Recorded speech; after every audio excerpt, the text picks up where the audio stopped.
Bon, brève introduction sur le fameux module on-site. On-site, déjà, qu'est-ce que c'est? Ben, il s'agit tout simplement de tous les éléments constitutifs d'une page web. Page web, c'est une URL. Quand je parle d'éléments constitutifs, c'est pas ce que vous voyez, certes, ça c'est important pour les humains, mais c'est aussi le code source de cette page. Comment est-ce qu'elle est construite? Nous, notre objectif, ben, c'est propulser. Votre objectif, c'est d'arriver à faire propulser votre contenu en haut des résultats de classement de Google, selon une requête X ou Y. Bon, jusque-là, on est tous d'accord. Sauf que en face, vous avez deux choses. Vous avez d'une part des humains, ceux qui vont arriver sur votre page. Donc là, on va dire que la présentation va beaucoup jouer, ce que vous allez raconter également. Il faut quand même que ça tienne la route et que ça réponde à l'intention de recherche. Mais au-delà de ça, pour que votre contenu soit pris en compte par les moteurs de recherche, a fortiori par Google, bah, il faut aussi comprendre comment cet algorithme fonctionne. Alors on l'a déjà vu dans un autre module où je suis vraiment allé au fond des choses pour vous expliquer de manière très technique le fonctionnement des algorithmes. Maintenant voilà, si on en revient à un niveau un peu intermédiaire, si je puis dire, et purement SEO, bah, faut bien comprendre aussi que bah, Google, c'est les petits robots qu'il va envoyer sur votre page web.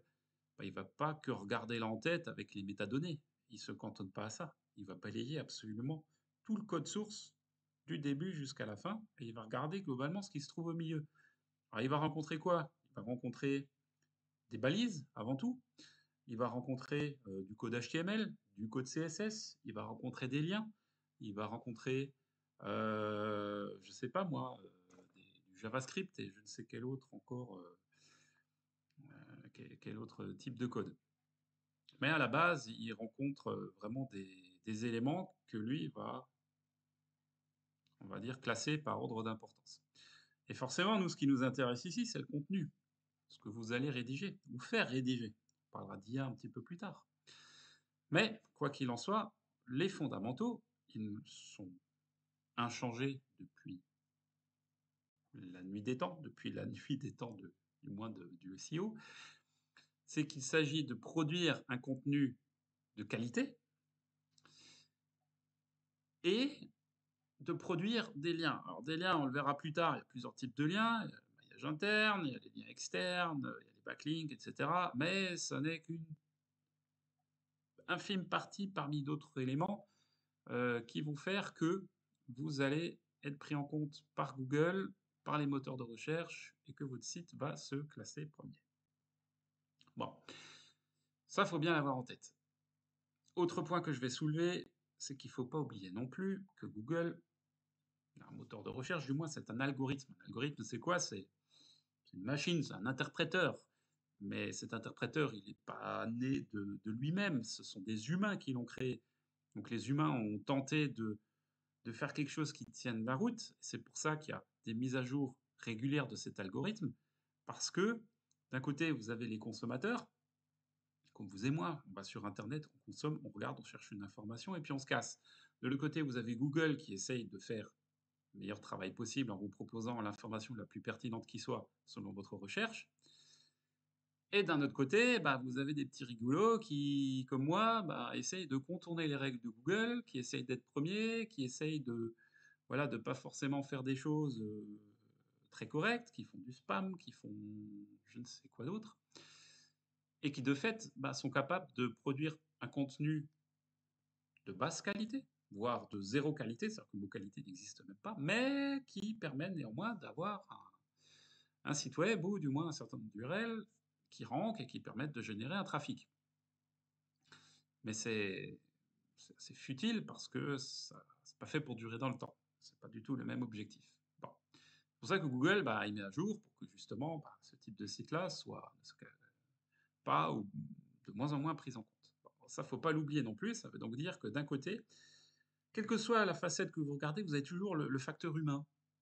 soit le consommateur, soit celui qui contourne les règles, soit Google. Mais Google, ce sont des humains derrière, ce sont des mecs qui programment, qui façonnent, on va dire, les serveurs et les algos à l'image qu'ils souhaitent lui donner.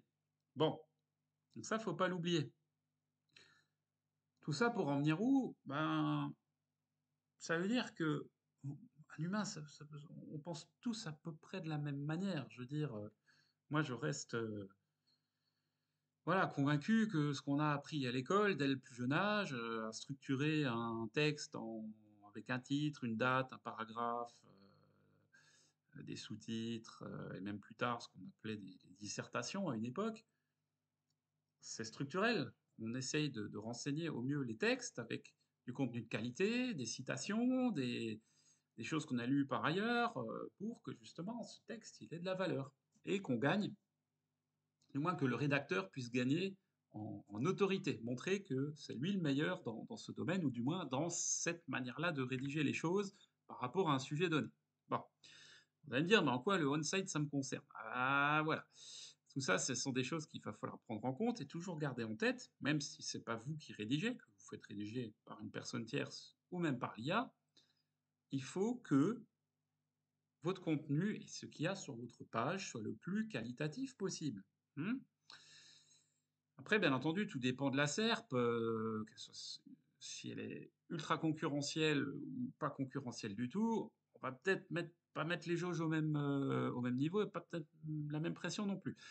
Mais le contenu, c'est le contenu, il y a pas photo. Plus et mieux il sera travaillé, plus il y aura de chances qu'il soit pris en compte par les moteurs et il y a pas de raison, suite à cette formation, que vous y arriviez pas. Voilà. Donc, tout ça pour en venir où? Il faut être capable, il faut vraiment que vous ayez en tête ces fondamentaux. Ces fondamentaux, c'est quoi? C'est le contenu textuel, la manière dont il est rédigé avec une sémantique variée, c'est-à-dire faut pas utiliser des mots plats, ce que moi j'appelle les mots plats, c'est les mots un peu, du allez, du langage de tous les jours, hein. Il faut vraiment utiliser un métalangage, donc là, c'est vraiment un terme de linguistique, qui veut dire, bah, utiliser un langage quelque part de spécialiste. C'est-à-dire, il va falloir augmenter un petit peu votre niveau de langage, même quand vous rédigez, et dire: «Voilà, maintenant si je parle de tel ou tel sujet, si je veux que à la fois les internautes qui viennent sur ma page se sentent concernés par ce que j'écrive et si l'algorithme veut bien positionner ma page parce que j'ai un contenu de qualité, bah, va falloir que j'augmente mon niveau de langage. Donc il va falloir travailler certes sur la sémantique, mais aussi on va dire sur le champ lexical, tout simplement. Donc ça, c'est des choses aussi à prendre en tête.